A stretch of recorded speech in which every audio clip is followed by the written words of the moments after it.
orang yang membaca surat Tabarok ini yang namanya surat Tabarok tidak akan melepaskan orang yang membaca surat Tabarok tersebut daripada siksaan malaikat. Gak dikasih ruang oleh surat Tabarok untuk menyiksa orang yang membaca surat Tabarok. Yang membantu Nabi di Madinah namanya Ansar, mereka mengatakan bahwasanya al-maghbun man lam yata'allamha wa hiya suratul mulki. Sungguh bodoh sekali orang yang gak mau belajar atau mengamalkan daripada membaca surat Tabarok ini. Kenapa? Karena itu surat akan kamu banggakan wahai orang-orang pendosa nantinya di alam kubur, yang akan menjaga kamu daripada siksa kubur. Surat Al-Mulk, hadis dari Abdullah ibnu Mas'ud, 30 ayat dibaca malam menyelamatkan dari azab kubur. Itulah dia, tabarakalladzi biyadihil mulk wa huwa ala kulli syai'in qadir alladzi khalaqal mauta wal hayata liyabluwakum ayyukum ahsanu amala. Kalau dibaca surat Al-Mulk itu kita sadar kenapa aku masih hidup sampai hari ini.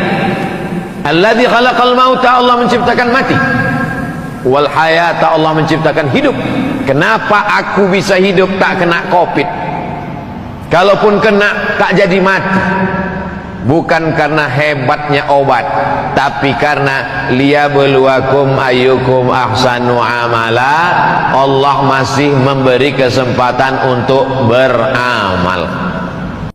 Orang yang sering dan mencintai surah Al-Mulk, maka Allah akan jaga jasadnya di alam kubur. Setiap waktu dapat cahaya, cahaya, cahaya, cahaya. Ada yang senang dengan surah Yasin, ada yang senang dengan Al-Waqi'ah, dibebaskan dari kefakiran oleh Allah Subhanahu wa taala. Yasin didekatkan dengan Rasulullah sallallahu alaihi wasallam.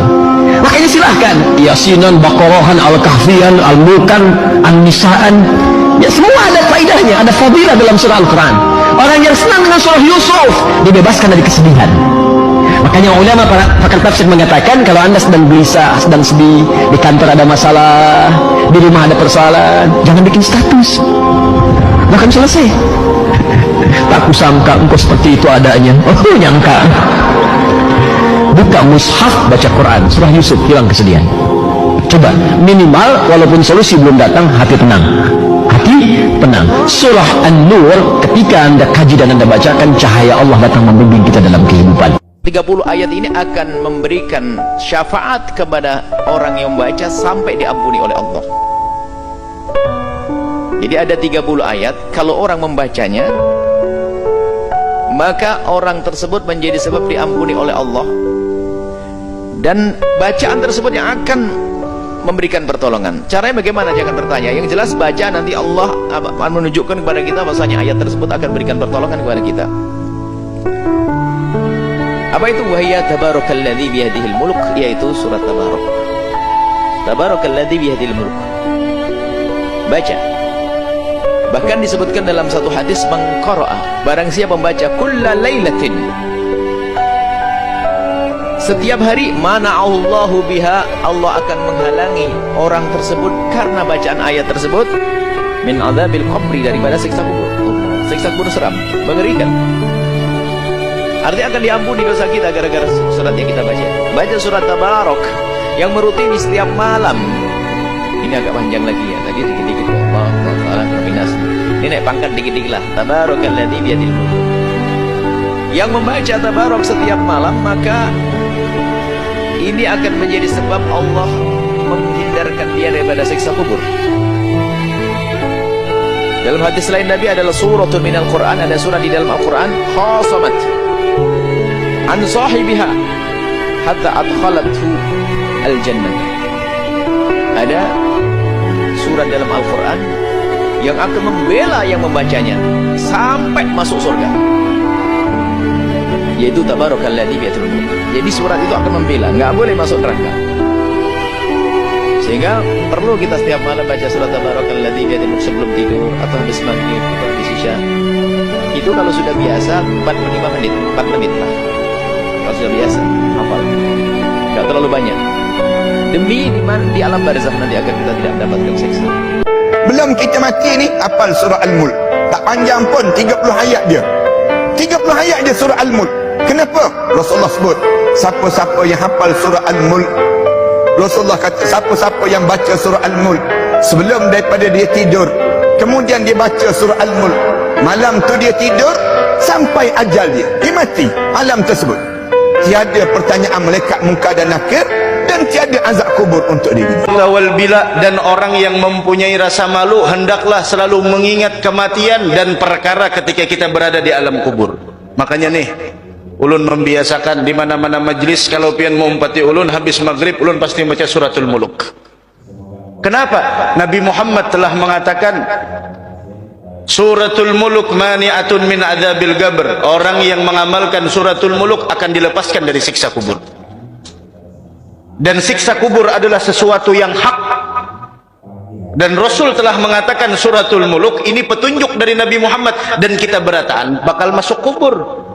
Rasul telah mengatakan suratul muluk mani'atun min adzabil qabr, sehingga ulama menganjurkan kepada kita untuk dibaca di malam hari. Kalau kada kawa imbah maghrib, imbah isya. Kalau kada kawa imbah isya sebelum guring. Kalau kada kawa sebelum guring, teguring tailan tebangun, baca suratul muluk. Kalau kada kawa juga, apalagi sudah semalaman kada kawa baca suratul muluk lah. Bagi kami yang haid, Bang Guru, jangan dibaca, cukup didengarkan aja, baca dalam hati. Karena sesuatu yang diharamkan bagi orang yang haid adalah membaca dan menyentuh Al-Quran. Jangan dibaca, jangan disebut. Suratul Muluk, kalau sudah Rasul mengatakan nih suratul Muluk akan mencegah seseorang dari siksa kubur, kenapa kita mengabaikan suratul Muluk? Bahkan di antara sesuatu yang paling membahagiakan hati Nabi Muhammad ketika melihat umatnya hafal suratul Muluk. Bahkan pernah ulun ceritakan di Masjid Raya Sabilal Muhtadin, ketika para sahabat berkemah di sesuatu peperangan, kemudian mereka membangun kemah, ternyata mereka mendengar seakan-akan di suatu malam ada orang yang membaca suratul Muluk, tapi suaranya bukan dari atas bumi tapi di bawah tanah. Mereka laporkan kepada Nabi Muhammad, ya Rasulullah, kami mendengar ada seseorang yang membaca suratul Muluk akan tetapi dari bawah tanah. Naam, kata Nabi Muhammad, itu ada kubur si fulan yang dulunya selama di dunia dia istigamah mengamalkan suratul Muluk. Istigamah ini yang luar biasa. Baca Al-Mulk itu punya banyak keutamaan. Salah satunya, siapa yang baca Al-Mulk sebelum tidur, maka Allah akan bebaskan dia dari azab kubur. Kalau kita mencintai Allah, harusnya yang sering kita sebut adalah nama-namanya Allah, firman-firmannya Allah. Yang kita baca adalah firman-firmannya Allah, yakni Al-Quran. Apa Rasulullah bersabda, jangan lupa baca surah Al-Mulk. Tidak ada waktunya, bacanya kapan itu bebas ya. Panjenengan bisa ba'da subuh boleh, panjenengan bisa mungkin nanti menjelang sholat duha atau setelah sholat duha juga boleh, atau menjelang tidur atau ketika tahajud, monggo. Yang penting sehari harus dibaca minimal berapa? Sekali. Itu makna istiqomah. Itu surat yang isinya 30 ayat akan memberi pertolongan kepada orang yang senantiasa membacanya. Apa pembelaannya? Sampai nanti di hadapan Allah, dia minta sama Allah untuk orang itu diampuni. Dia bilang apa? Ya Allah, ini orang senantiasa membaca saya, maka jadikan saya sebagai pemberi syafaat untuknya, ampuni semua dosanya, dan oleh Allah syafaatnya diterima.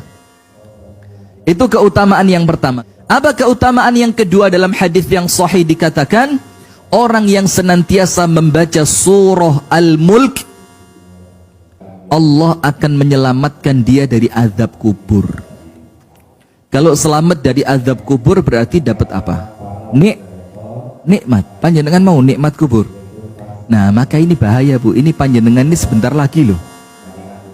Lah, saya juga sama loh. Baik, singkat cerita, ada orang tuh fasik, pas sampai disiksa malaikat, surat Tabarok muncul menjelma sebagai seseorang. Kalau kamu menyiksa orang ini berarti nyiksa saya. Terus berdebat, kata malaikat, ini orang nggak bener, ini orang fasik, saya harus mukuli dia. Kata surat Tabarok, sak fasik-fasiknya aku neng hati ini, kena nyiksa dia, nyiksa aku. Malaikat bilang gini, ya sudah, kita lapor kepada Allah Subhanahu Wa Taala. Lapor, akhirnya surat Tabarok ini cerita ke Allah, ya Allah, ini orang setiap kali datang ke saya dari sekian surat-surat yang ada di Quran, orang ini milih saya. Jika orang ini hafal saya tidak ngefek ke dia untuk tidak disiksa, maka mendingan saya tidak termasuk kitabika, saya tidak termasuk Quran saja. Wong jadi Quran orang iso nyafaati. Terus kata Allah, aman. Makanya terus banyak orang ngapalkan surat Tabarok. Ya, ini sekaligus ijazah.